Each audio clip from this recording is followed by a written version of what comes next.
Are you feeling down? Is your bracket busted? Do you not see any will to go on, or at least no reason to watch the Sweet 16 and the Elite Eight? Well, join the freaking club! Oh my goodness, this was a hell of a first opening weekend for the tournament. Oh, here we go. The conquistador, Dave Height, is trying to be humble, a humble brag here as we start Sports Frenzy 2.0 on March the 22nd, 2023, as he is actually tied for the lead in our bracket competition. Yeah, oh, well, yeah, what an awful weekend. I'm tied for the lead. Oh, my final four teams are still alive. I picked Kansas State. But no, I'm not that smart. Stop it, Forrest Gump. Stop it. Hey, this is the best tourney picks I've had in a number of years. As I mentioned, he's the conquistador, Dave Height. He's the maestro, Kevin Crane, bitter as always.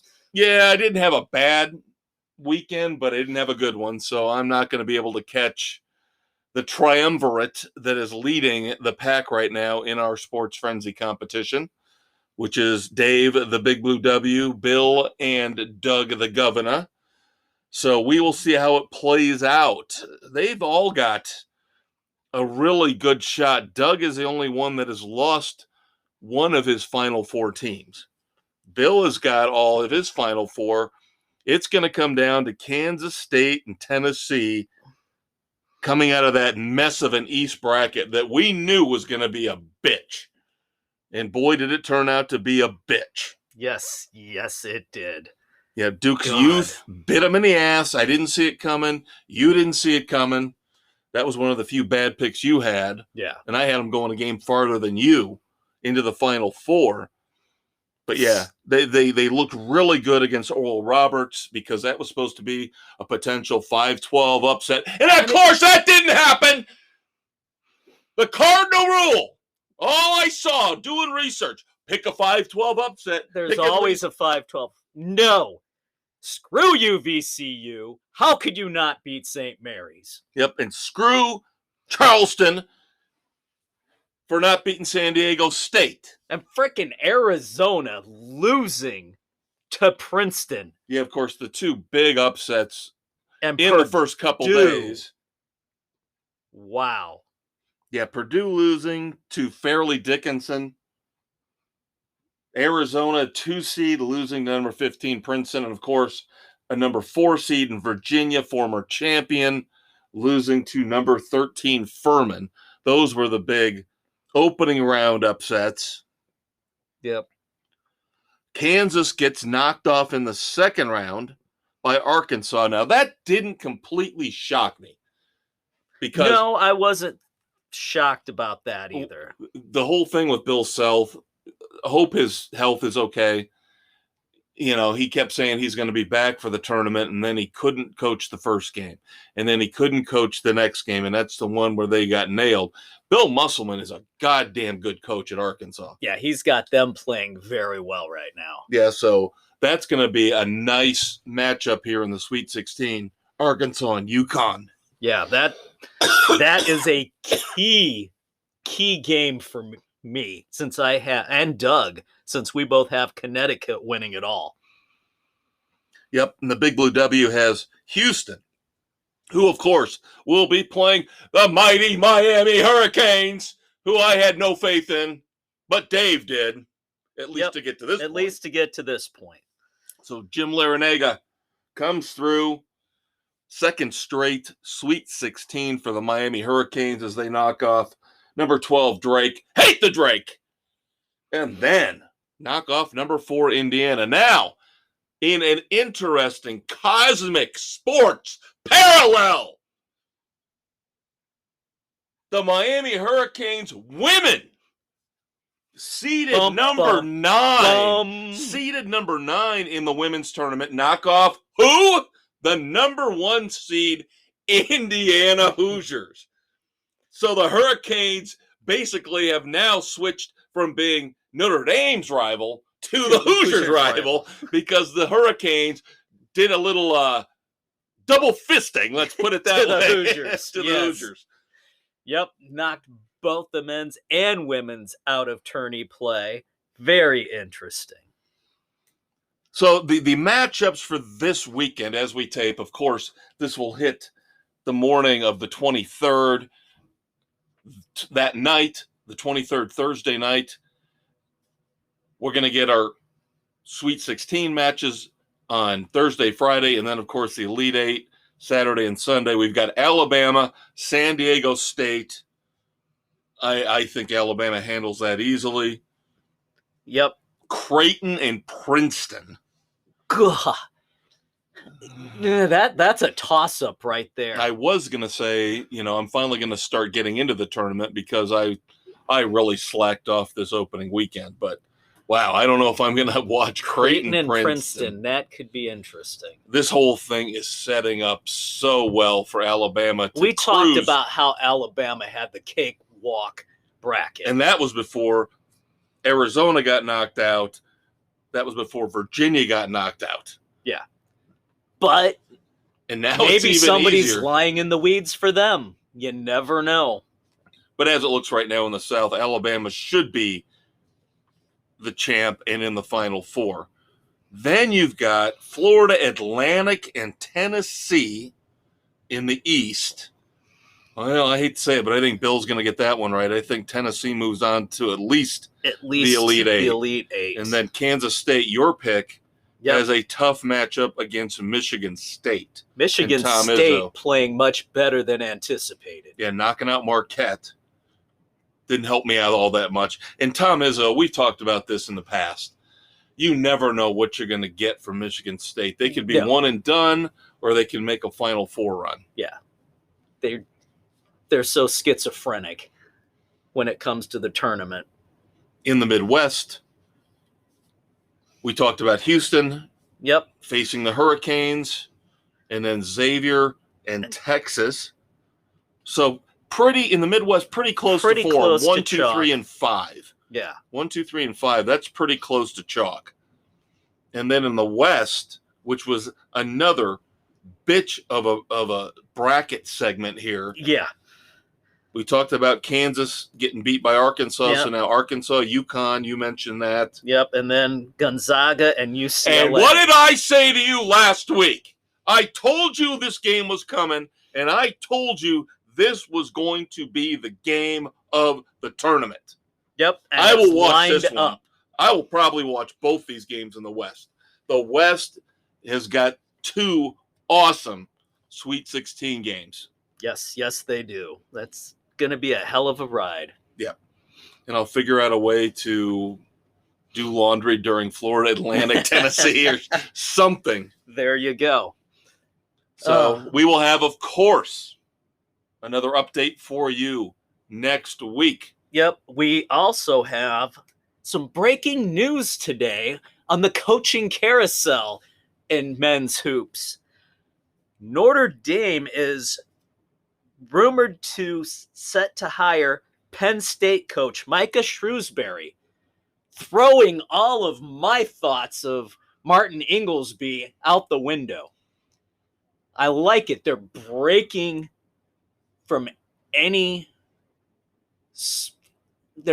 away completely from Mike Bray.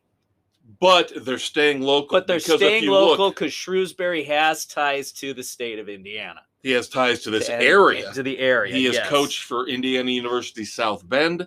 He has coached with Matt Painter at Purdue. Yeah. So he's coached at Butler. Yeah, he's an Indiana boy coming back home. And given how well Penn State played down the stretch here, it always helps to have momentum going into the offseason, even if you get knocked out of the tournament like they did. They did not embarrass themselves. No, they played strong through. So this, I think, it's a solid hire. I think this is a very good hire. I really do. He gets a 7-year contract, supposedly. He needs that amount of time, especially with players bolting in the transfer portal. He needs an opportunity to build something and have the opportunity to progress. Yeah, but I like it too. I think it's a very good hire for Notre Dame. No, he's no Jim Larinaga, okay, but Yeah, he's not 400 years old. Yeah, I know. I worry about that. Larinaga could retire at any moment for the Hurricanes. But, yeah, very good hire for Penn State. And, of course, here we thought Mike Bray was going to go off into that drunken sunset. But no, he's going into the sunset south. Rumors are Mike Bray is in negotiations to take over at the University of South Florida. God help everybody in Ybor City. God help them. You better stock up. Keep the women off the streets and out of the bars with Bray. He's got a reputation. Yeah, I think you were on a break the week where he finished up, and they made a big deal here in the local media about him going to the linebacker and doing shots. And I said, and what makes this day different from any other day? Exactly. Oh, my God. Anybody who's looked at a Notre Dame game on television over the last decade, seeing him not shaving. He went from being one of the best dressed yeah. coaches on the sideline to looking like a bum. Like he should be loan sharking for the mob. Yeah, it should have a nickname like Mikey Pants or something like that. Mikey Switz. Hey, you better pay the vig. Otherwise, when he's done coaching the Irish, Mikey Pants is coming for you. I'm pretty proud of that. That's a pretty good mafioso impression. Yeah, I think. There you go. Of course, Dave, you are aware. You're a big rock and roll guy like me. You are aware of the classic Charlie Daniels song, The Devil Went Down to Georgia, right? Yes. Well, the devil now resides in New York City because Rick Pitino... Yeah, I saw that. ...jumps just a little distance away from Iona to St. John's. What in the hell are they thinking? Bringing this egomaniacal devil himself. The man is evil incarnate. And you know, I listen to the New York media a lot more than most people around here do. They're all giddy, aren't they? Oh, my God. Oh, St. John's is coming back to prominence. Yeah. Oh, I don't really care about the things he did in the past. It's like, yeah, this is why we hate New York fans everywhere else outside of New York. Is because you are so entitled, so arrogant, and you've got blinders on. As long as it benefits your team, you don't care. All I'm going to say is all the diners and restaurants in the area better make sure the waitresses have iron girdles on or something to protect themselves from the 70-year-old Pitino penis. The man is going to create NCAA violations and will be under investigation at St. John's within 4 years? Well, he's got a 6-year deal, so. Within 4. He's going to do something to bring them calling. And I'm sorry. It's his mode. You guys know how Dave and I feel. If you've listened to this podcast over the last couple years, you know how we feel about Rick Pitino. He is a scam artist. The press conference, classic Pitino. Oh, I'm, so naive. People are asking him, oh, well, we thought you said Iona was going to be your last job. Well, who would hire a 70-year-old man like me? Oh, wait a second. I have to turn around and shave my horns down. You get what you get, St. John's. As Dave said, don't be surprised if you're not under investigation in the next 3 to 4 years. So that's all. We got you caught up on college basketball. That's all we've got for you. We've got the devil. We've got the devil, the drunk, and potentially the savior of Notre Dame basketball in the coaching ranks. We've told you about our brackets, the real ones, the ones we've picked. So let's move on to, the World Baseball Classic. Since there's really not much going on outside of that in Major League Baseball, as we're gearing up, when this hits, it'll be one week to go. To opening day, where hope springs eternal once again. as there's new grass on the field. Okay, Mr. Fogarty. I'm waiting for you to break into Put me in, coach. Put me in, coach. Well, the debate has been raging all week. Since the last episode of Sports Frenzy 2.0, we have seen two major stars on two contenders for the World Series go down. We have seen Edwin Diaz for the Mets, the high-priced closer. Yep. Go down with a torn patellar tendon in a celebration. That's the thing. Not while playing. Leg injuries happen more often than not for athletes during celebrations when they're hopping up and down. We've seen it time and time again. Or when they hit a walk-off home run and they round third base and head for home and do that big jump. Yep. And come stomp down on stomp and something goes, something gives. So Edwin Diaz most likely out for the year for the Mets. Jose Altuve. Yep. Breaks a finger. Future Hall of Famer. Surgery. Yep. Broken thumb. No timeline for his return. Technically, what I read today is no activity for at least 2 months. Yeah, because you can't mess around with the thumb. And what was it on his glove hand? Yeah. Yeah, you don't want to be catching anything 100-mile-an-hour line drive with a surgically repaired thumb. Yeah.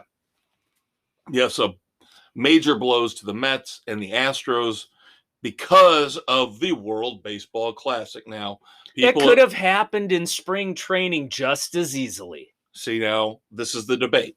And it sounds like you and I are on opposite ends of the spectrum on this. I agree with you, but I'm getting a little sick and tired of these players acting like this World Baseball Classic is the be-all, end-all, and oh my God, this means more than winning a World Series. Then give your money back to the major league teams that are paying you tens of millions, hundreds of millions of dollars. And just worry about playing for your home national team and be done with pro ball.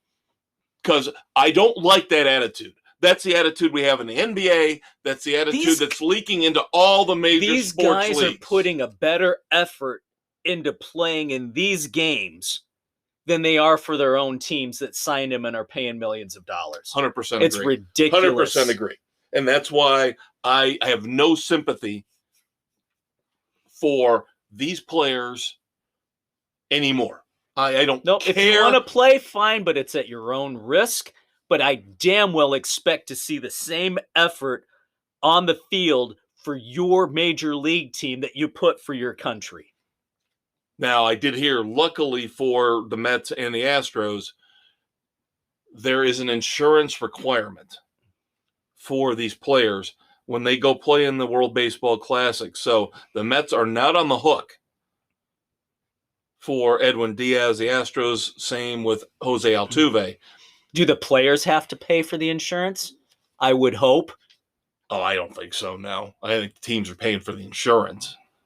If the players want to play, they better be paying that premium. But that's my problem with this whole thing, is that when they start talking about, you get a very few players, like a Max Scherzer for the Mets, a Brandon Nimmo for the Mets, other guys around the league who stayed behind, who just decided, I'm going to stick with spring training because this is the team that is paying me. This is the team that's giving me financial opportunities that most people will never even dream of. Yep. Well, you got all these other players, Japan and Venezuela and Puerto Rico and Cuba, acting like this is the be-all, end-all to be in the World Baseball Classic. And then, like you said, when I get back to my team in the major leagues, if I need a maintenance day or I need to skip a start. No, I don't want to see that crap. Now, I alluded to the fact that I did not really do much viewing when it came to the first 2 rounds of the basketball tournament. First time ever that I have really not watched. I think I watched a total of an hour and a half, maybe 2 hours, the entire weekend, Thursday, Friday, Saturday, Sunday. The only thing you needed to tune in on was the final couple minutes of each game. Did you really have to waste hours and hours and hours? No. Now, I will start getting into it Thursday night. When we're down to 16, I will watch those games. I will start getting into the tournament now that it seems like it matters a little bit more. But with the World Baseball Classic, I watched a couple innings last night of the final game. For those of you who do not know, the championship was played last night, Tuesday night as we tape. United States versus Japan. Japan wins their third WBC title. They won 3-2. And, of course, everybody's, the magical ending to the game where Shohei Ohtani struck out his teammate, Mike Trout. Oh, my God. Guess what? Who gives a rat's ass? You would not believe the commentators. I don't know who they are. I did not even bother to look it up. But, oh, my God. You want to talk about overreach. When they got, with 2 outs, bottom of the ninth, or top of the ninth, I believe, Japan could have batted again in the bottom. Top of the ninth, 3-2. Nobody on. Trout comes up to face Ohtani. Oh, my God. This is the ultimate. The guy said we are seeing two of the greatest players in baseball history facing off. Oh, my God. I'm like, come on, dude. Let's slow our roll a little bit. In history. I will admit. How about two of the best players in the game today? I will admit we have not seen many like Shohei Ohtani. But Mike Trout, come on. I don't care how many MVPs he's won. He's never healthy. No, he's got the talent, but he does not perform consistently. Now, the one cool thing about seeing Ohtani and Trout was that I'll never get to see them during the regular season because they play at like 11 o'clock at night here on the East Coast or in the Eastern time zone. Yeah. So those are probably the only appearances I'll ever see for Trout and Ohtani this year. But here's the other thing.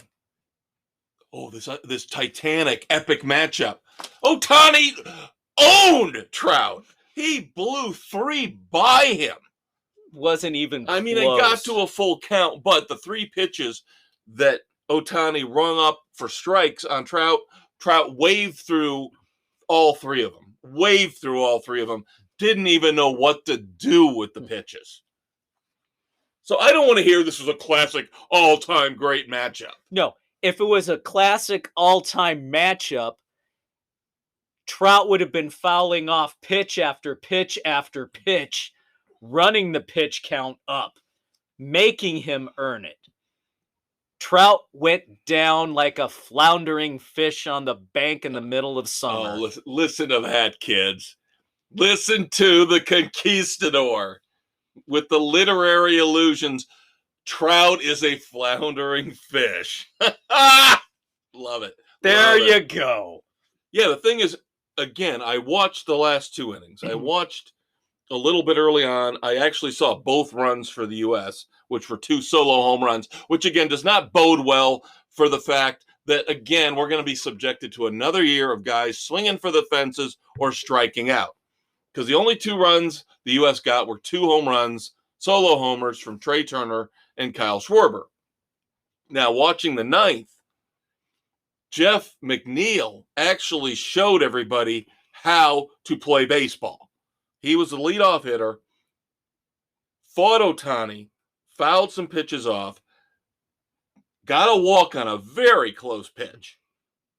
I mean, the computer shows it missed by like a millimeter. Oof. Down. Yeah. Just underneath the strike zone. But he gets on base, and you're thinking, okay, now we could be seeing something. And Mookie Betts comes up. What the hell is Mookie Betts even doing up at this point in his career? Mookie Betts was leading off for the U.S. team.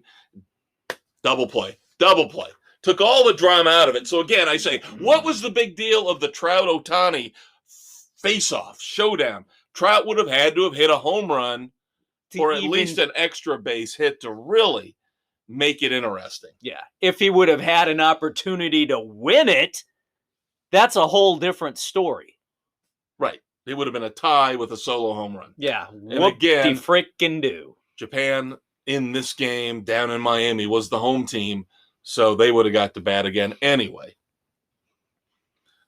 I don't know how to feel about the baseball season. I really don't know how to feel about all of this. We'll see how the first few games go, the first couple weeks. But is anybody expecting all of a sudden the Kansas City Royals or the Pittsburgh Pirates or the Oakland A's to come out of the gate at 8-1, light the world on fire? 7-2? No. They don't have anybody playing for them. So I don't losing Edwin Diaz, they'll just plug Robertson in as the closer. Yeah. The Astros, they've got such a good farm system. They're I'm sure they've got fine. somebody to bring up for the first half of the season to get them through. There's not really a lot in that division. Maybe the Mariners to worry about. The Rangers, okay, you got Jacob deGrom. He's not going to be healthy. You know that for a fact. Yeah. He'll break down within a month. So they're not a threat. The A's, ha! Yeah, right. Ah! And the Angels, we all know. They're going to do absolutely nothing. So there you go, kids. That is segment 1. We've covered college basketball. We have covered baseball. Of course, next week we will focus on baseball. We will have our picks. Our preview picks. Yep. Discuss how disgusting our personal teams are going to play. Yep. Or what we expect them to be. So we will have our picks, our panel's picks for MVPs, Cy Youngs, who's going to win the AL, the NL, who's going to win the World Series. And our first picks for the week. Right. Things have kind of gotten back to normal since the COVID mess where the schedule was just a complete clusterfuck. Yep. So now we're finally kind of back to where it's 26 weeks for us in our competition. Long first week, short all-star game week, and that's it. Yep. I'm waiting to see if our buddy Jamie is going to score he and I tickets to White Sox home opener in a couple of weeks. Nice. He's working on it. Very nice. So. And Tim Anderson, of course, was playing for the U.S. last night, I saw. Yep, he's been playing some second base and been playing fairly well, so maybe that could adjust some things. And I do believe, unfortunately, I think it was yesterday, maybe Monday, but possibly yesterday, one of the Cubs' new acquisitions, Michael Fulmer, hit a Padres player square on in the face with a pitch. Yep, broke his nose. Yep, so never a good thing. No. So we'll see. Hopefully, he's supposed to be one of those pieces for the Cubs bullpen that, if not a closer, could potentially once in a while, one's going to get away. Yeah, I mean, it's still got to shake you up, was an though. Inside breaking ball that didn't break. What are you going to do? Yep.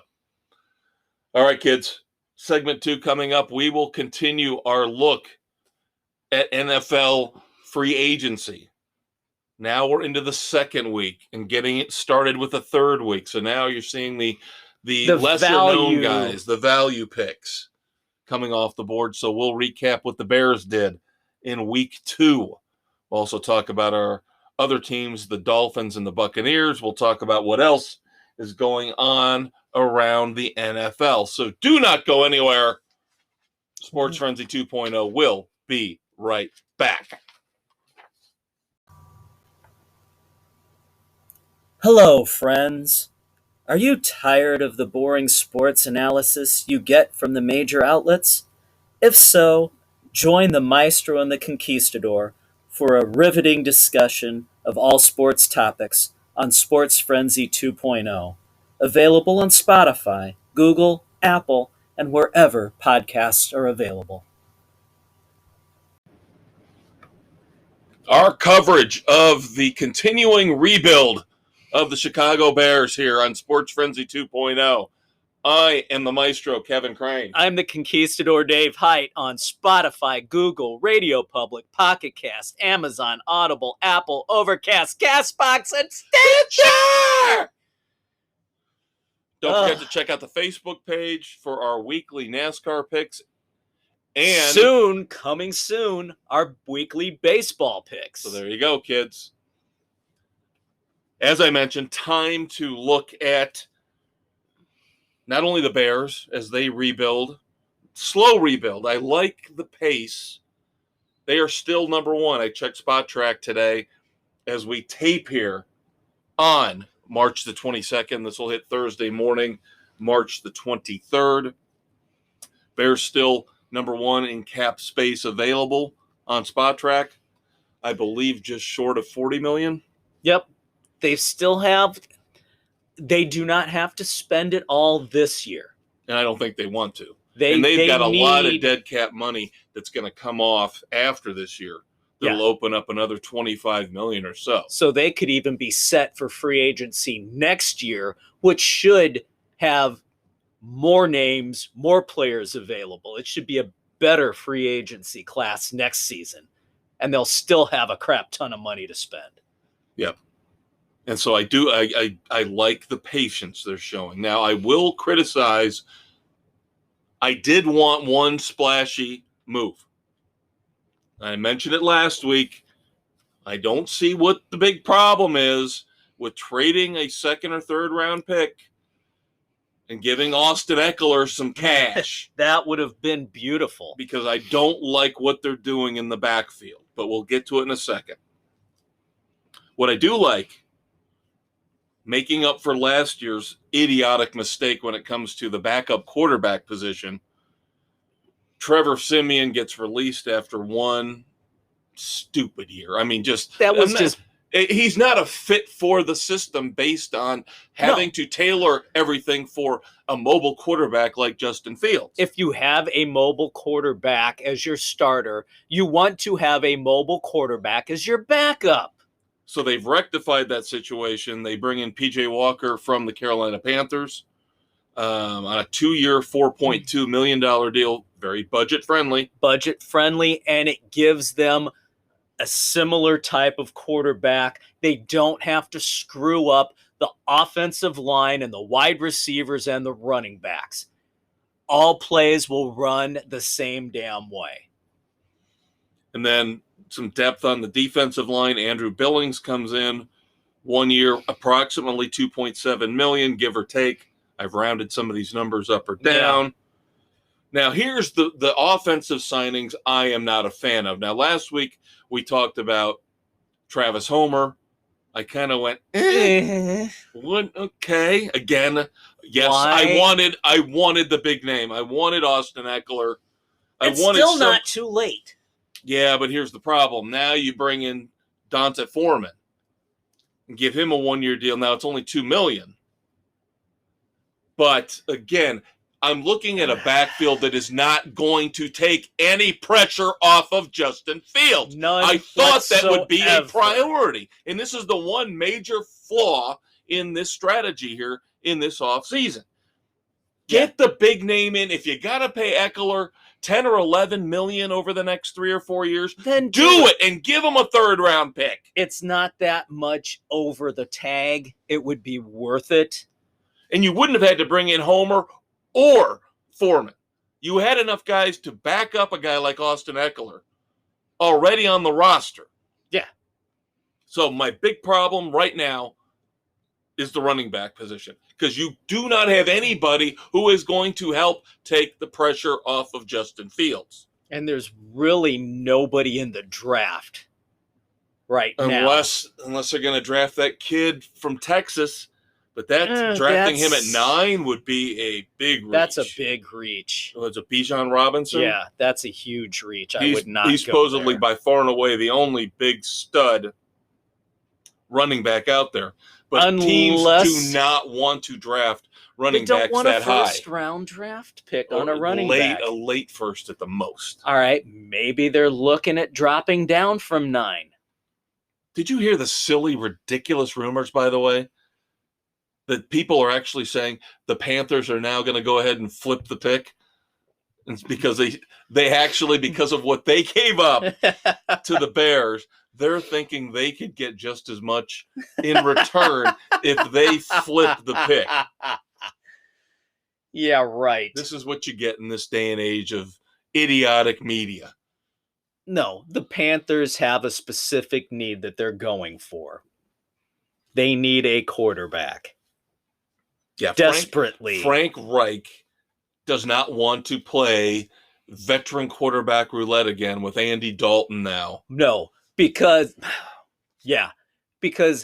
he's drawn a full chamber the last 2 seasons that cost him his job. Yeah, he wants the young guy he can develop, whoever it might be. Now I'm hearing rumors that if they hold on to the pick, they might be enamored with Anthony Richardson out of Florida because he's just a physical specimen. He's the quintessential drop back quarterback. He could be the second coming of Cam Newton. You never know. Even though, it was kind of a joke this week that Cam Newton threw. at the pro day at Auburn. Yeah, trying to show off so he could get a job in the NFL. You got to remember, initially, his first 3 or 4 years, Cam Newton was phenomenal. Very good. Very, very good. He was an MVP. And that's kind of the comparison you're looking at with an Anthony Richardson. So we'll see what happens. The other flaw that I saw in the Bears free agency strategy this past week, and I'm going to tie this into your Miami Dolphins. A tight end that I really liked. He did not fit the Miami Dolphins offensive scheme. Was Mike Gesicki. I would have loved to have seen the Bears bring in Gesicki if they were going to bring in a second tight end. They did bring in a second tight end. They go for Green Bay's Robert Tonyan. Why? Now, I'll admit. Are they looking at just a blocking tight end? That's the only thing I can figure. That is the only. And I'm sorry, I am not a Cole Kmet fan by any stretch. I would have loved to have seen him bring in Gesicki for another weapon for Justin Fields. Yeah. Instead, Mike Gesicki goes to the New England Patriots on a 1-year deal. That really helps out Mac Jones. Yep. And yes, we know how the much. The Patriots know how to use a good tight end. We know Bill Belichick loves to have at least 2 good tight ends. And Gesicki is a good tight end who is underutilized. He tried it with Hunter Henry and Jonnu Smith. Jonnu Smith didn't fit. Jettison him, bring in Gesicki. This goes all the way back to Gronk and Aaron Hernandez. So, not as disappointed with the Tonyan signing as with the lack of the big move in the backfield. Yeah, we have to have a better running game. So now other teams, including ours, our backup teams, Dolphins make a very nice signing, in my opinion, bringing in from the U, the Swiss Army knife known as Braxton Berrios. I like this signing. It gives them a lot of flexibility on what they can do with him. Kick returner number 1, slot receiver. Yeah, that fills a huge need for them. So they have really done a nice job this offseason filling in some holes, help bolster that offense a little bit, and shored up the back end of that defense. Given Fangio's got a lot to work with on the defensive side of the ball. I think that's the big thing with the Dolphins is the defense is going to be a lot better. I don't know if I agree with you. To me, it seems like on the offensive side, they're spinning their wheels to bring back Mostert, to bring back Wilson, and I even read they brought back Myles Gaskin. Oh God, why did you bring back Gaskin? I mean, it's almost similar to the Bears. They don't care about the running game. Yeah, they're not strengthening the backfield to take the pressure off the quarterback. And that has always been Miami's biggest problem going back to the early 80s. They have never had a strong running game. Yeah, we've talked about that. Arguably, the best running back they've had in the last 3 or 4 decades is Ricky Williams. Yeah. And he was banged up and not the Ricky Williams that you would have thought you were getting.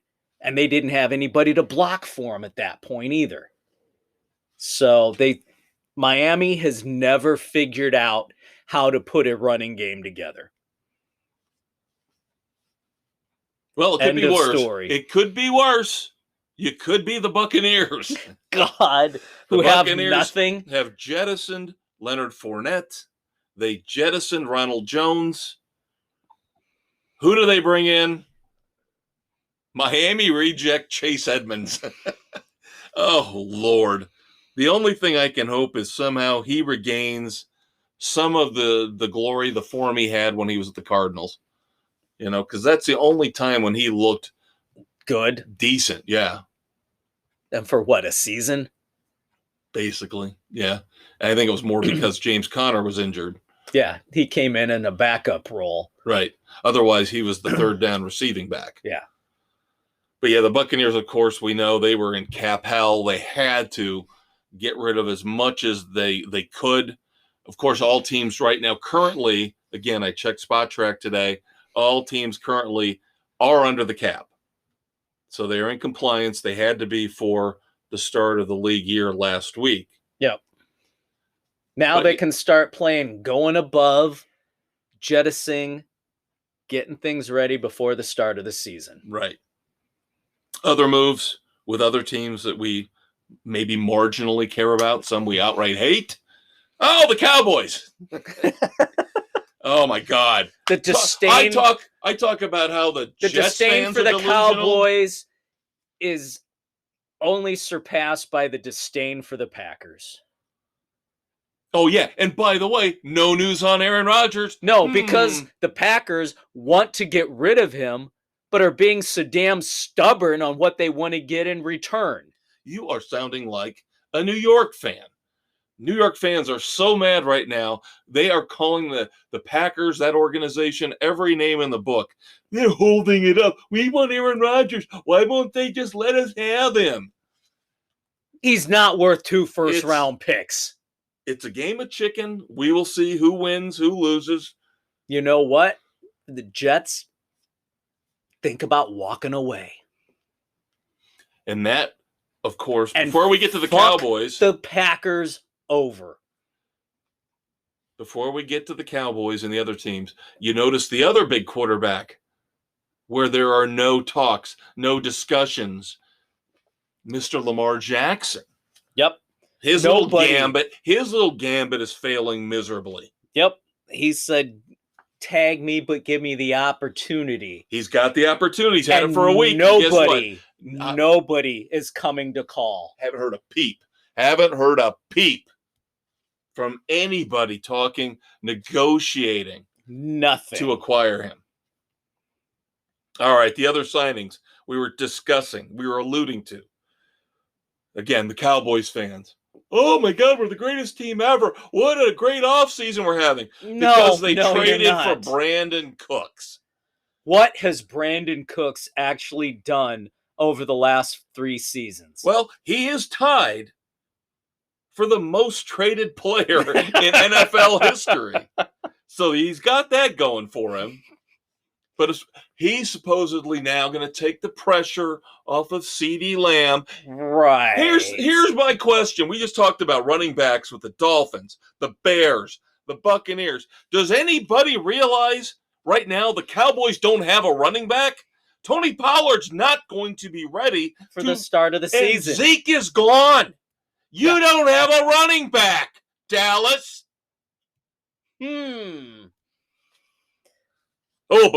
Dak will be so much better now that he's got a second wide receiver. They don't have Dalton Schultz.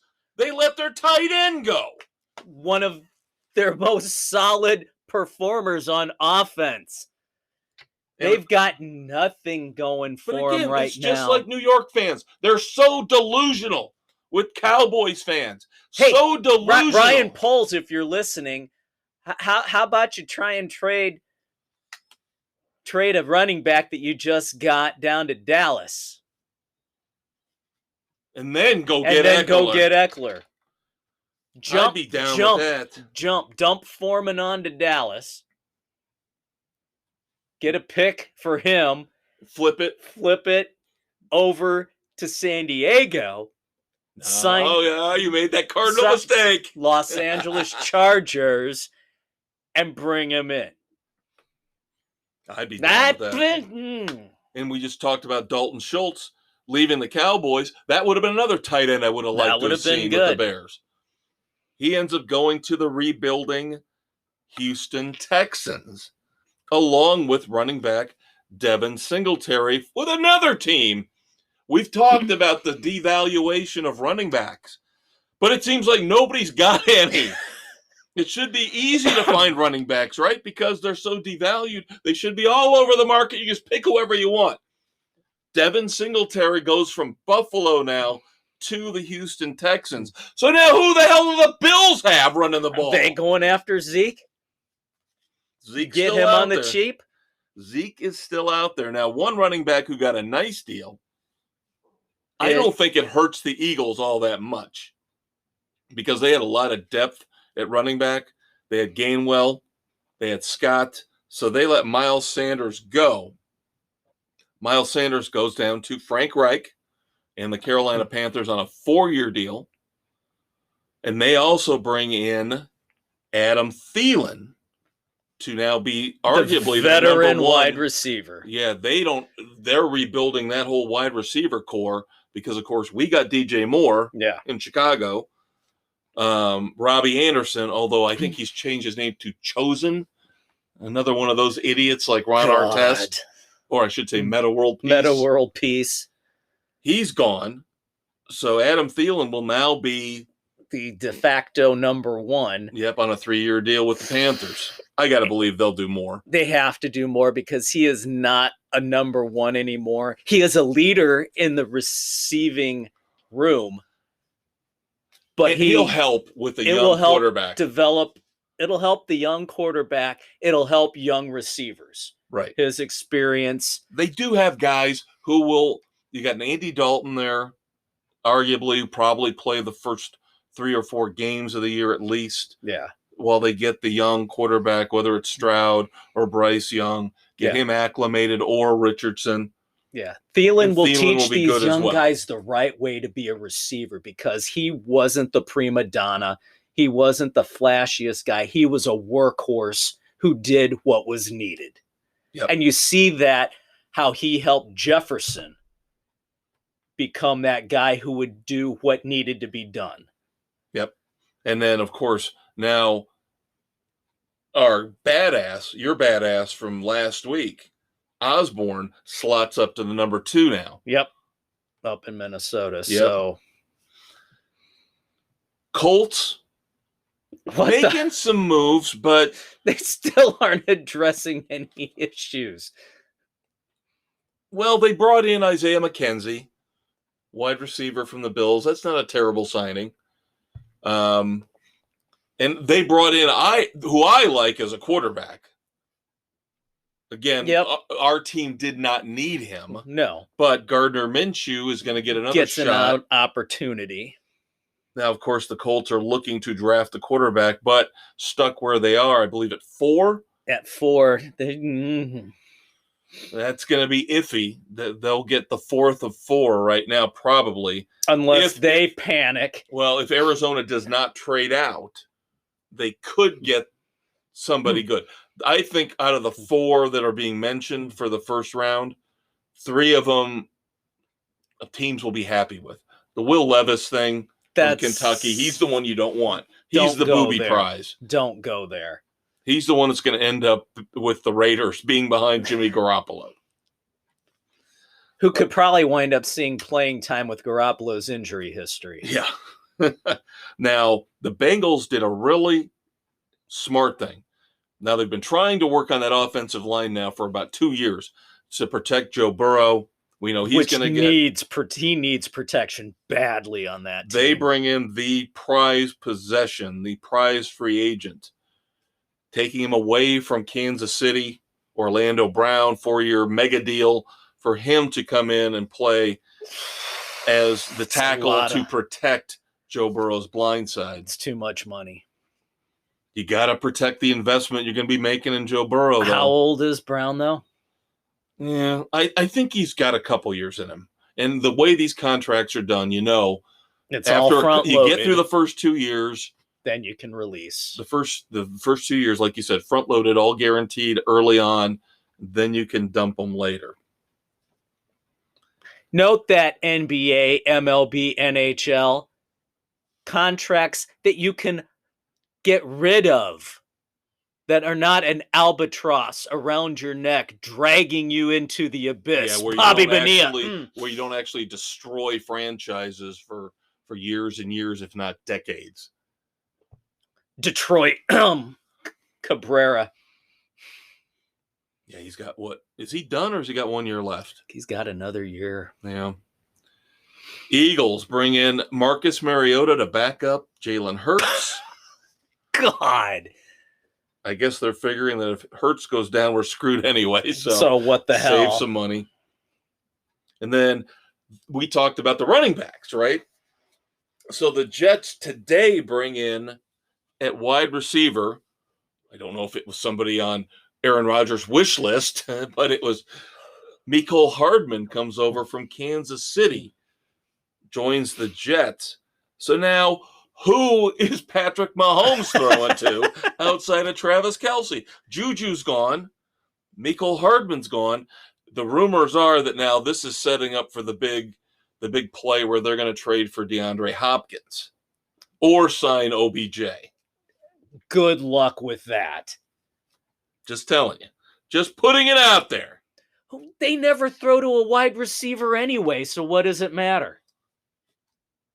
It's either Kelce or they do the running game or they throw the screen to their running backs. To Pacheco or whoever it might be, yeah. McKinnon.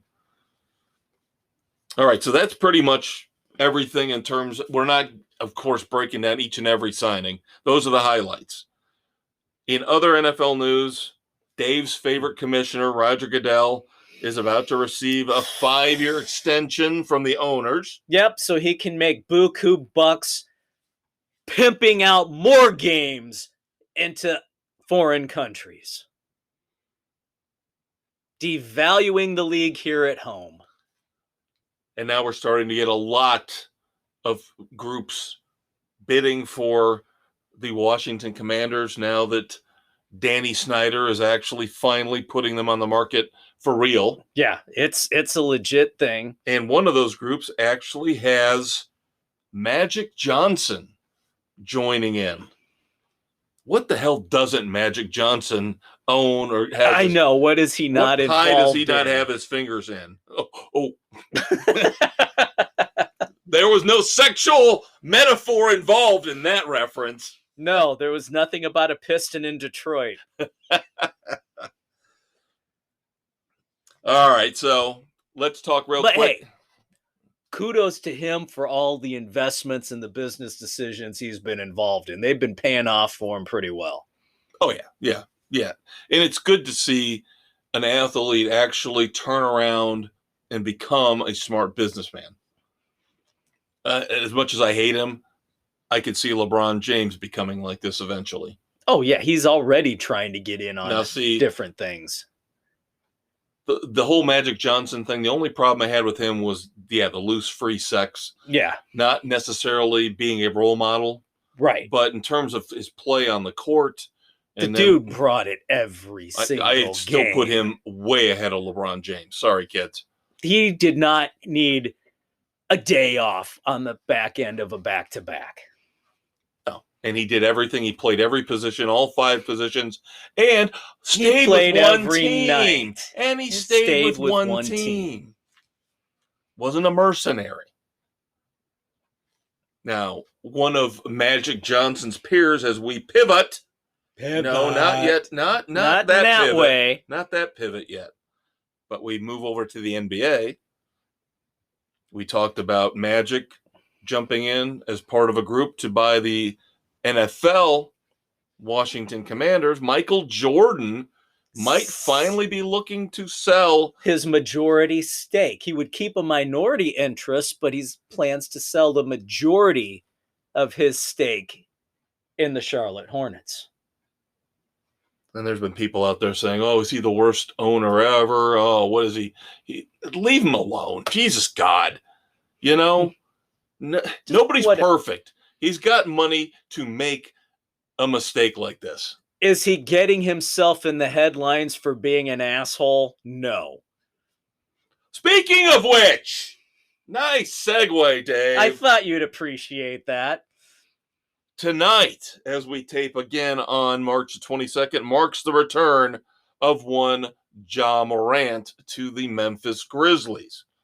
After that, so punitive 8-game suspension he got for all of his misdeeds. Which included the games he stepped away. Yeah, that's the part. Get help. That's the part that's pathetic. That's bullshit. He stepped away. It should be 8 games on top of what he had previously missed. Completely agree. That's the first thing I thought too. Because Adam Silver is a spineless alien. Yeah. For as much as we want to rip on Roger Goodell, he is like Jesus Christ, God on earth, compared to Adam Silver in terms of what they do for their leagues, how they handle discipline. And God knows Roger Goodell has not done the best job. He's been inconsistent. But, geez, compared to Adam Silver. He's an authoritarian. Jeez. I'm surprised he's not hiding in LeBron James' locker giving him a hand job after every Lakers game. Hey, how many technicals do you have to have in a season before you start getting suspended? I couldn't tell you. I think it's 16. That sounds right. And God, I didn't write it down, but there's one player who's up to 18 and he's been suspended for the second time for a game. Yeah, I know who you're talking about. He's the one guy that makes Draymond Green look like a choir boy. Yeah, and Green has been suspended as well for having too many technicals. Yeah, and I think those two have been going back and forth a little bit. For the lead. Yeah. Yeah. And if I'm not mistaken, I could be wrong, but I think the guy plays for the Grizzlies. I think so. God, I can't think of his name. Finally, injury news. And the LA Clippers cannot get a break. They just can't get over that hump where they can become one of those top-level NBA teams. They've tried here over the last 10, 15 years. And they're one of those bit franchises that's never going to amount to anything. And, of course, their playoff dreams last night pretty much got shattered. If you've seen the video, Paul George, his knee bent backwards. They are not ruling him out for the season yet, but it did not look pretty. They say he will be out a minimum of 2 to 3 weeks at least before they reevaluate. Yeah, that's before the swelling goes down and they can get a decent MRI on it to find out that he tore everything in there. And that's putting you right at the start of the playoffs as it is. Yeah, forget it. So, sorry, LA. You're going to have to deal with LeBron James and street clothes. And then you're going to have to deal with the constant yearly disappointment of the Clippers. That'll do it for segment 2. The NBA wrap-up is done. We've got to talk racing. NASCAR coming up in segment 3. Of course, we'll recap the week in the NHL with the Blackhawks if Dave wants to. Yeah, I can wrap it up in one phrase. The death of a basketball legend. Yep. Got a couple Clint Eastwood badasses and a couple Red Foreman dumbasses. And I will be introducing a new, even lower than dumbass award. Stay tuned to find out. This is Coach K, and after my retirement from college basketball, I plan to become an analyst on Sports Frenzy 2.0 with the Maestro and the Conquistador every Thursday on Spotify, Anchor, Google, Radio Public, Pocket Cast, Breaker, Apple, Overcast, and Castbox. And don't forget to check out our Facebook page. All right, kids, rev up the engines here. Dropping March 23rd, 2023. Recording March 22nd. It's the third installment of Sports Frenzy 2.0. NASCAR, brought to you by the Maestro, Kevin Crane. And the Conquistador, Dave Height. All right, time to do a recap of Atlanta, which unfortunately I was unable to view because I had to friggin' work on Sunday. You didn't miss much. I watched most of it. It was boring. It was a typical, as they've now done the reconfiguration, it was a typical super speedway race. We did not need a fifth of this crap. So Joey Logano got the pole. The Fords dominated qualifying. They had slots 1 through 8 on the starting grid. Now, we've seen on many tracks, many times when they set up the cars for qualifying does not mean the cars are going to run that well in the actual race. In this case, the Fords did end up holding their own and running pretty well. Logano, I won't say dominated. There was a point in time where he dropped back, especially in the third segment. He won the first segment. Austin Cindric, a Ford, won the second.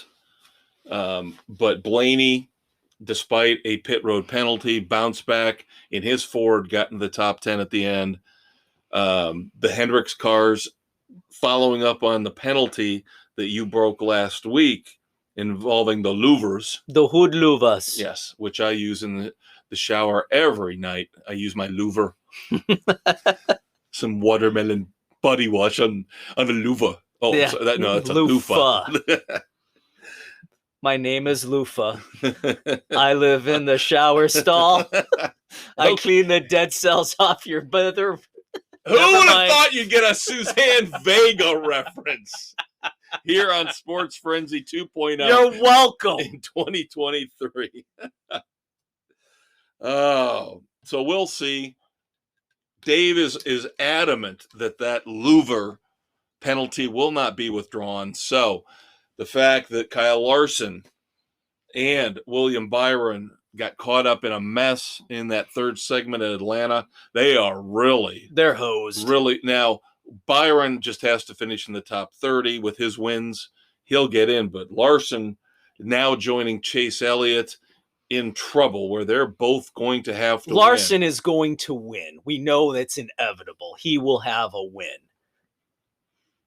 We'll see what happens. And, of course, Denny Hamlin is appealing his penalty for his contact at Phoenix with Ross Chastain. If he would have kept his damn mouth shut.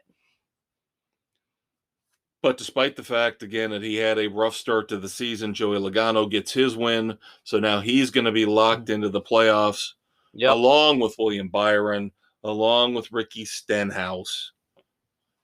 Ugh. Long way to go, kids. We still got a long way to go. We're only 5 races in out of 26 in the regular season, which leads us to our first road course of 2023. Yep. Circuit of the Americas down in Texas. Yep. The Echo Park, Texas Grand Prix at COTA. Now, little bit of a monkey wrench, a little bit of a curveball here. The guy you would normally pick, not available due to his snowboarding accident, one Chase Elliott. So our panel has had to scurry trying to find other road course specialists, others ringers, worthy of winning on a road course. And we, out of 7 out of the 8 panelists have got their picks in. We've only got 2 drivers. Holy crap. Who have been picked so far. Wow. Bill, Nick, Doug, Aaron, and the Conquistador. We are going with the Melon Man, Mr. Ross Chastain. And, of course, that's not a bad pick A at all. former winner at the track. The elder statesman, Sam, and I are both going with Tyler Reddick. Another solid road course driver. I flirted with the idea of maybe going with the Dinger. I almost went with the Dinger, but I want to see how he runs with this team this year. Yeah, and I don't know if COTA, the way it's laid out, is necessarily, it's not like a Watkins Glen or a Sonoma. Uber technical. Right. It's more of a fast pace. I would trust him more, like I said, at Sonoma, Watkins Glen than I do at COTA. So, yeah, we've got Tyler Reddick and Ross Chastain right now with Mrs. C's pick pending. Yep. And that is it. We have got two guys who we're looking at. We're all throwing our eggs in two baskets here. Yep. So hopefully those two will avoid disaster and keep our positive momentum going. Again, because of the Hendrick penalties, it has helped us out in our Frenzy Cup It's helped standings. me out tremendously with the abysmal start I got off to. You have had a couple good solid weeks, and I don't see that changing with 3 horrendous runs to start, followed up by 2 solid. Here's the only thing I'm going to say about Ross Chastain. Do not get mad at me. Do not yell at me. When he tries to take out Hamlin. I was going to say the opposite. When Hamlin tries to take out Chastain. That is over right now. I don't think Chastain cares. No. Hamlin he's going to run how he's going to run. Hamlin needs to be done with this crap. And they were trying to pin one of the wrecks at Atlanta on Chastain because he got up when Harvick was leading. He got up behind Harvick, took the air off of the back end, didn't touch him. I saw that replay. There was no contact. And Harvick even said, just took the air off. But That's what happens. They initially tried to say, oh, here we go. Here's Ross Chastain again, causing issues. No. Stop it. Yeah, I don't think Ross Chastain is going out to wreck anybody. I think it's all the other drivers who get mad at his aggressive style. Especially you know what? That's Denny why Hamlin. I like him, because Chastain, with his aggressiveness, reminds me a lot of Earnhardt and Waltrip and Wallace and Stewart. Yep, and you just mentioned most of my favorite drivers from the past. So I've already declared that once Kevin Harvick is done, Ross Chastain is my new number 1 driver. I love the way Chastain drives. Yeah, so I have gone from Rusty to Smoke to Happy, and then I will go to the Melon Man. Yep, I've always loved Earnhardt. I liked Rusty. Loved Smoke. Loved Happy Harvick. And now, bring it on, Mr. Chastain. The Melon Man. We love the Melon Man here on Sports Frenzy 2.0. So there you go, kids. And of course, as we mentioned previously, Facebook page. You will get all 8 picks every weekend before the race. If you want to use our accumulated knowledge and wisdom to use for NASCAR fantasy or wherever you might play fantasy racing. We sure as hell don't have any.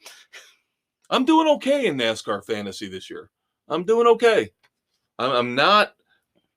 I've learned there is one thing I should not do, and it's the same thing I do in fantasy football that kills me, is that don't make the last second panic move. Every time I do. Stick with the plan. In NASCAR fantasy, they give you until the end of the second segment. You've got one guy in reserve. You can swap him out for any of the 5 drivers you've picked. And then you've got the reserve guy in the garage. Every time. Guess who I put in my garage? Blaney. Yes, because after he went a lap down, I said, I'm done. Panicked. And I left William Byron in there. And of course, Byron got caught up in the shit in the 3rd segment. Now, how was I supposed to know that? But again, every time I do it, I should have just said, leave it alone. Leave the 5 in you've got. Don't even worry about unless there's an accident. Unless there's an accident in the first 2 segments. Right. I'm still doing good, though. I'm still happy, still pleased. All right. Do you want to talk about the Blackhawks? They're not dead last. There's 2 behind them, so there is that going San for them. Jose sucks. They have... San Jose sucks balls. Yes, they do. Yeah, Blackhawks 24, 40, and 6, 54 points. So if you do the math here, kids, they're eliminated.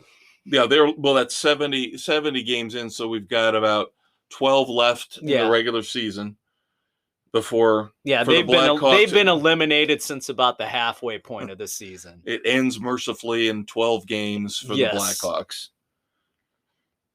I do have 2 sports Clint Eastwood badasses of the week. Very nice. I think you will appreciate both of these. One we mentioned earlier, in parting, fleeting, not in a lot of detail, but my man, Jimmy Garoppolo. This guy, Jesus Christ, just to live a day as Jimmy Garoppolo would be so awesome. He's dated porn stars. Women literally cream their jeans over him. That's how good looking he is. Well, now he's done it. Now he's gone to the maestro's dream world is what he's done. Now that he is signed with the Las Vegas Raiders, a pair of sex workers at the Chicken Ranch, to show their appreciation for him playing in Vegas, have offered him free lifetime sex. Oh my God. Again. Wow. Talking about falling bass backwards into being a Clint Eastwood badass. I would love to, again, for a day, to be Jimmy Garoppolo. To pull the whole... Oh my God. Trading the whole 18 again, Freaky Friday Lord. type. Yeah, you can do the podcast with him and my body. While you're banging 2 Chicken Ranch workers. Yes. Oh, Lord, would that be fantastic. Not Freaky Friday for me. Could be. Wacky Wednesday. Now, the other Clint Eastwood badass of the week that I have is one Nick Saban.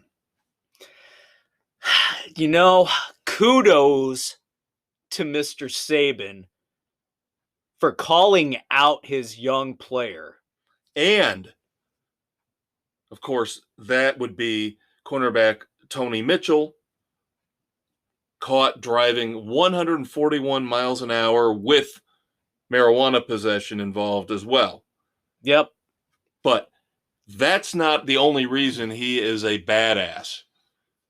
The man is basically saying, yeah, you got your little basketball team playing well. I'm the Lord God King of Alabama. Yeah, Saban came out and said he's suspended until further notice, and players have got to make better decisions about the situations they put themselves in and who they're hanging around with.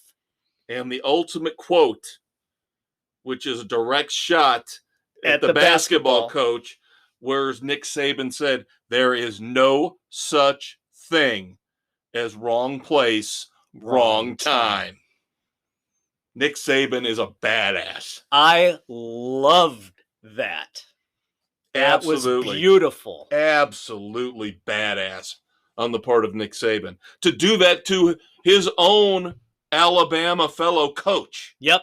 Calling him out. And we, again, will see how far Alabama goes in the tournament here. Yep.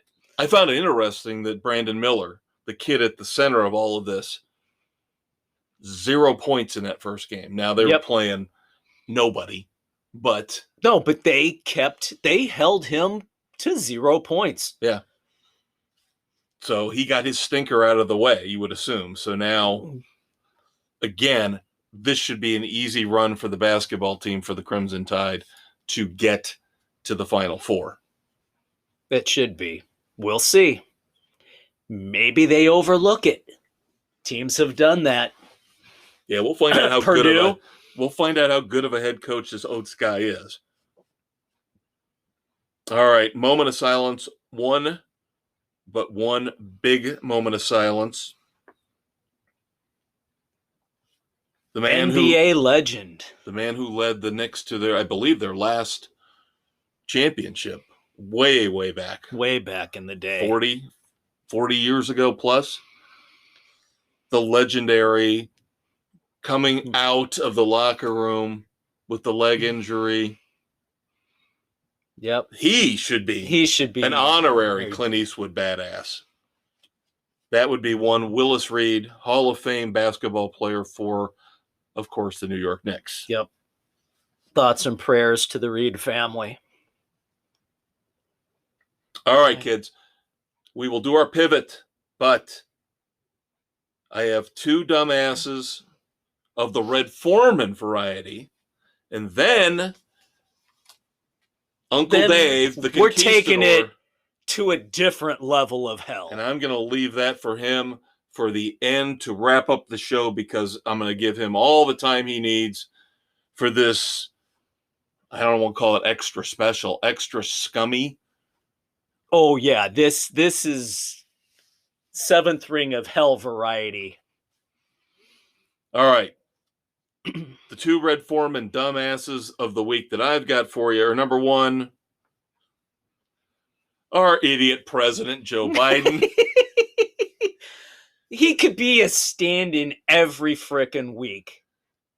Where's Barack Obama? I always bitched and pissed and moaned about the fact that Barack Obama made a big production on ESPN, right? Remember Andy Katz and him would sit there and they'd unveil his brackets. Yeah, but at least he made his own picks. At least he made an effort.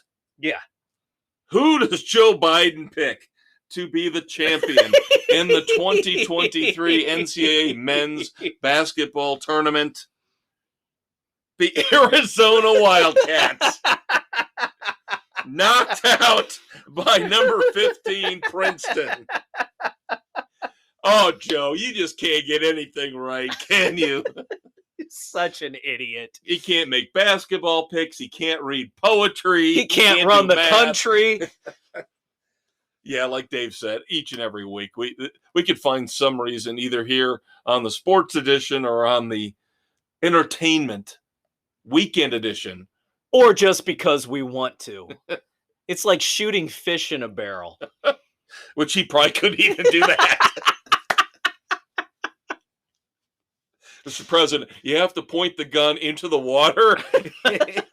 What? That circular opening there? No, shoot the fish. Don't inadvertently shoot a poor bird flying overhead as you're trying to ask what you're doing. Did I ever tell you about the time in 1947 when I was battling racism, I shot a fish in a barrel? Just go hunting with Dick Cheney. Sorry, didn't mean to cause a problem for you there. Yeah, I need a little liquid lubrication for that. All right, my other dumbass. This is a sad one. Just because I wanted to feel better about this kid. We've talked about him here over the last month or so, and I just hate to see him go out this way, being petty, sounding entitled, sounding like a spoiled little bitch. We talked about the Antoine Davis situation in terms of him possibly becoming the all-time leading scorer in NCAA history and men's basketball history, beating Pete Maravich. Now, he came up a few points short in his conference's tournament, but there was a loophole possibility that Detroit Mercy, his team, could get invited to something called the CBI, the College Basketball Invitational, that would extend his career a little bit longer so he could break the record. Well, let's, number one, point out the fact that Detroit Mercy has a record of 14-19. There should be no way they're invited to anything with a To any losing record. postseason tournament whatsoever. So they were not. The CBI did not invite Detroit Mercy to their tournament. And they should not have. And again, I just wish he would have handled this with more class. But Antoine Davis comes out and says, I feel like I got cheated. Dude, you did not get cheated. You had more opportunity to pass Maravich. You played way more games than he ever did, and you still aren't worthy of tying his sneakers. Yeah, we went through the numbers about 3 weeks ago. We went through the fact that Pete Maravich only played 4 years and didn't even really get to play as a freshman. So basically, he set the record with a little over 3 years. And they played college. fewer games during that run. And Antoine Davis got an extra year because of the COVID waiver. So you entitled little bitch, shut the hell up and go away. Yeah, I've got to call him out as a dumbass because you classless little weasel. You should have just been happy to be in the record books as number 2 all time. And you never should have gone out talking like this because you end up being part of the problem with our society. You want a participation trophy. You think you're entitled to the record. You're not. Okay, your team was 14-19. You not guys worthy did not deserve to be there. If you were any damn good, you would have done it earlier in the season. You wouldn't needed the postseason to do it. Yeah, this one hurts me, but I got to call him out as a dumbass because I really wanted this story to end better.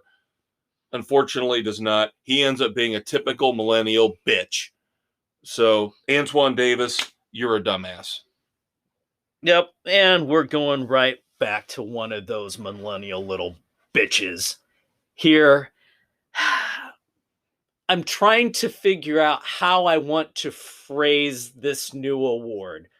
Do we want it to be the NASA Uranus asshole of the week or the Rick Pitino Satan wannabe? We can work on it. We'll work on it. But this is beyond. You guys out there, if you have suggestions, please drop us a line. Drop us a line. Let us know. This goes beyond being a dumbass. Carson Briere, Mercyhurst College hockey player, son of former NHL player and current Flyers GM Daniel Briere. This kid got kicked out of Arizona because he couldn't focus on being a hockey player or a college student. They rode him out of the state for not living up to his hype. Second chance, he's supposed to be getting it together. What does this asshole do? He's at a bar with his lacrosse buddy, and they see a wheelchair that security cam shows them sitting in, and then shows him, Carson, throwing it down a staircase at the bar. The wheelchair belonged to a young lady who was a double amputee. Didn't have her legs. The bouncer carried her downstairs to help her and her friends to get her into the restroom. When she comes back, her wheelchair is a mangled mess at the bottom of the stairs. Going back on footage, they find out who did it. God love the bartender. He should be at the Clint Eastwood Badass of the Week for starting a GoFundMe page to pay for her wheelchair. And she says, no, that needs to go to somebody more deserving. Jesus. Both of them, unbelievable. But this asshole, oh, I'm sorry. No, you're a fuckhead. He's charged with criminal mischief and disorderly conduct. He gave a half-assed apology. His dad's apology was so much better, and I'm sure I would hate to be in his shoes facing dad over this one. But that's just totally freaking unacceptable. Yeah, there are moments of weakness. There are moments of stupidity. We've all had them. But that, I agree with you completely. That goes above and beyond. That should reserve him a spot in one of Dante's Rings of Hell. Yeah, that is beyond dumbass. So like we said, you kids chime in. Give us a name for this segment. We rip on Kyrie Irving and LeBron James, but Aaron Rodgers, but this goes above and beyond or below. This goes well below anything their antics that we normally rip on these athletes for. So there are comment abilities for you on Facebook, on our main page. This will be reserved for Miller's teammate who he took the gun to, who gave it to the guy who fired. Yeah. There's talking stupid and acting entitled and acting like a spoiled brat, and then being a complete where you are absolutely destroying, evil, trying to destroy people's lives. I am leaning towards we have the Rick Pitino Devil Incarnate Award. Yeah, again, it all circles back around to Rick Pitino and just how much I cannot stand him and the things he's done and the lies and the corruption and the nastiness that he's perpetrated throughout his life. The lack of morality. And how he acts like it's all okay. I'm entitled to do what I want because I'm Rick Pitino. Him and his 70-year-old black lacquered hair. Ugh, smarmy ass little. Again, probably covering up where he shaved down his horns. All right, there we go. Yeah, the St. John's logo, the Red Storm. They're going to have a little pitchfork in there now, yeah, too. I think so. But the Red Devils. All right. Check us out this weekend on Saturday for the weekend edition where we'll catch you up on rock. Latest music coming out, some news, TV, streaming, movies. We're going to preview the summer movie season. We're both going to pick our top 5 movies that we want to see. Or we'll wind up seeing. Between Memorial Day and Labor Day. So you want to check that out. And like Dave said, we got big music news. Big, huge music news. Boom! There might be a book review in there as well. And we'll also talk about our favorite TV shows. I have a new favorite TV show I have discovered. So you want to stick around for that. Of course, we'll talk about the usuals. Poker Face, Perry Mason. Yeah, we can wrap up Poker Face and catch you up where we are with Perry Mason Season 2. So all that fun stuff coming this Saturday morning for your weekly hangover cure. He's a conquistador, Dave Height. He's a maestro, Kevin Crane. We'll talk to you next week.